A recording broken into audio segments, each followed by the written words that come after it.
former SAA board chair, Dudu Myeni, has been named in the state capture report as one of the enablers of corruption and fraud at the cash-strapped airline. The Commission has recommended that Myeni be investigated for fraud regarding an Airbus deal which cost SAA a whopping 800 million rand.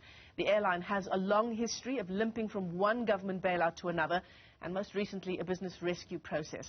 So let's unpack the story for you. Independent analyst Khaya Sithole joins us now via our video link this morning, and to unpack SAA, Khaya, and some other important issues in the first part of the State Capture Inquiry Report. Welcome. Good morning. Thanks for joining us this morning. I want us to begin with the issue of SAA and the recommendations that have been made around its former board chairperson, Dudu Myeni. And this is a point that many people have made, not only in relation to SAA, but the various government institutions that were hollowed out due to state capture. Myeni didn't act alone, and there is still a network of patronage that still exists in these institutions.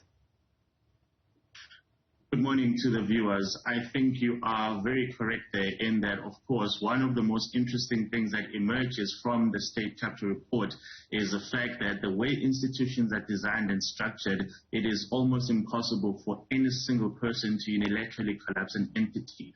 What is required in order for this type of collapse to happen is either the complicity or the active participation of many more people in the value system.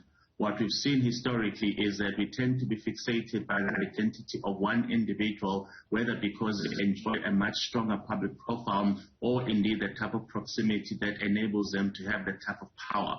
However, dislodging the figureheads themselves isn't necessarily the end of the issue, because you have to imagine that for a person to have had the type of institutional support within that ecosystem that enabled many of the disputed transactions to be initiated and eventually approved, it simply indicates that there are people within those types of institutions who either were in cahoots or they supported those types of activities. So it's equally important to then try and figure out who these individuals are, what their motivations are, and whether they are still embedded within those types of organizations, and if there are difficult questions that could be asked about the tenability of them remaining within those institutions.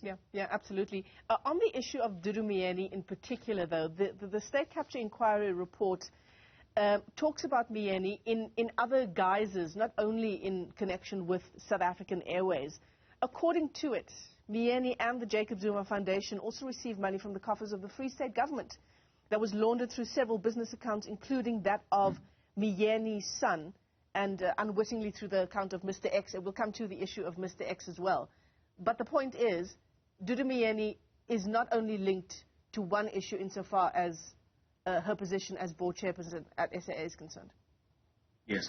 I think the reality, of course, is that we have to acknowledge that when she was testifying at the State Capture Commission, she didn't do herself justice in that she failed to put her version of events on the table. So what we have ended up here is simply the State Capture Commission narrating the allegations against her that largely remain uncontested, and had she utilized the opportunity to obviously defend herself, perhaps we would have had a more balanced view of what indeed has happened out here. But nevertheless, as things stand, she is indeed being reflected as an individual who not only held enormous sway within SAA itself, but across other parts of the political and economic ecosystem, in the sense that when the State Capture Report sort of queries how she was able to get the type of support that she got from the state security agents, for example, again, she didn't put her own version to justify that maybe she was indeed subject to an elevated level of security risk, which would have justified that type of support.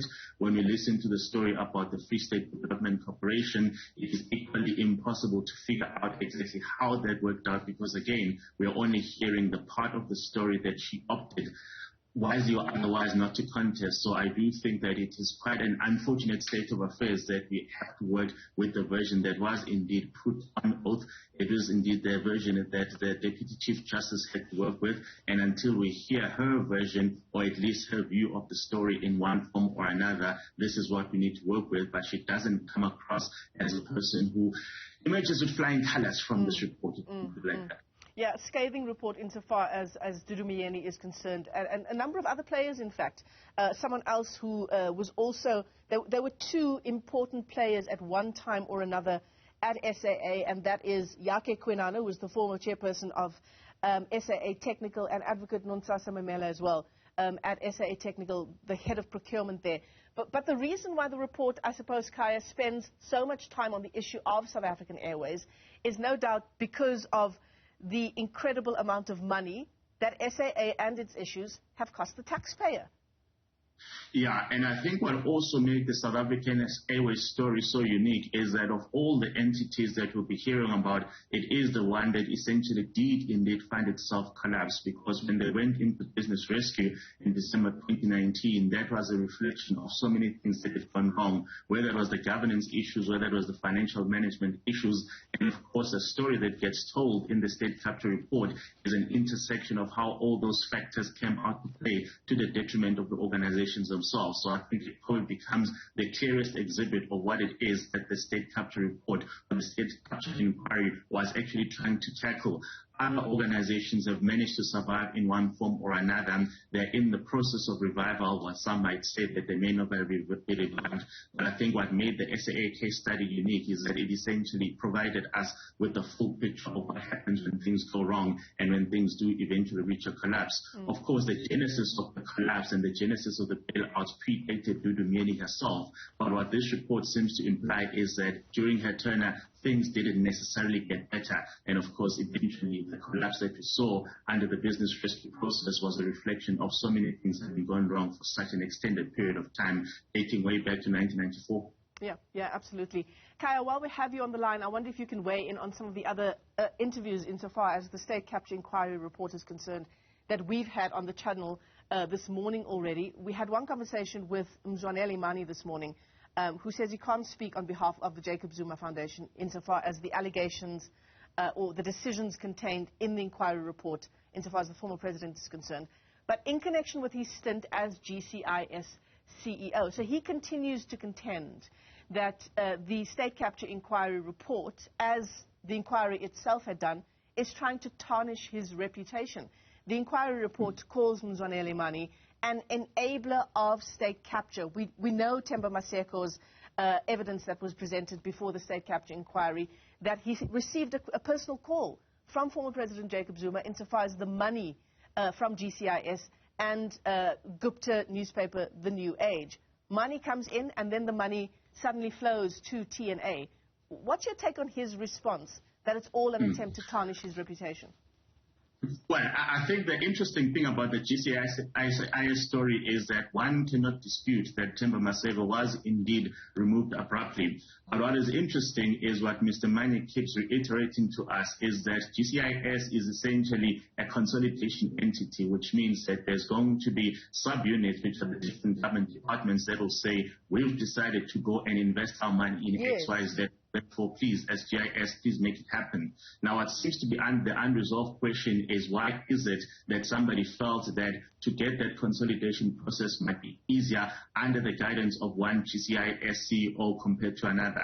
And that's, of course, is the unresolved question. There is absolutely no dispute that Mr. Myeni is correct in that GCIS doesn't unilaterally decide that this is how we're going to spend that 600 million rand. But what seems to be at the crux of this problem is that there is this question of where these transactions much easier to be approved, where the overseers at GCIS much more pliable under the administration of one CEO compared to the next. And that, of course, is what really is going to be the crux of what the GCIS conversation ends up looking like. Yeah, absolutely. And I suppose the other question is, because this is the argument he made with us on the show this morning, is that there were barriers to entry in GCIS insofar as the advertising spend of government communications.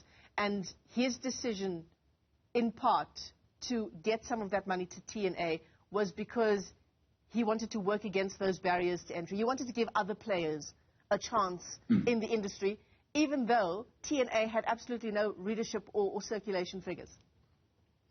Of course, the reality here is that any new player in any market will always face those particular barriers, and what always remains the responsibility of those that decide to direct public funds towards those entities is a very clear justification. So there's nothing wrong with a person like Mr. Myeni coming out and saying that, yes, even though this entity had no great circulation figures at that point in time, we as a state or we as a GCIS decided that it was in the collective interest of the state or the country for us to be able to support new and emerging entities. There is nothing wrong with that type of reasoning, provided that one can obviously articulate that that is indeed the purpose. What seems to be the problem here is that individuals are now no longer able to go back and justify the basis for their actions, to be able to say that it was a new emerging entity, for example, and we felt that as a state we had a duty to support the multiplicity of voices in the media space, so therefore we made a commitment that in spite of that low circulation or even non-existent circulation because they're a new entity,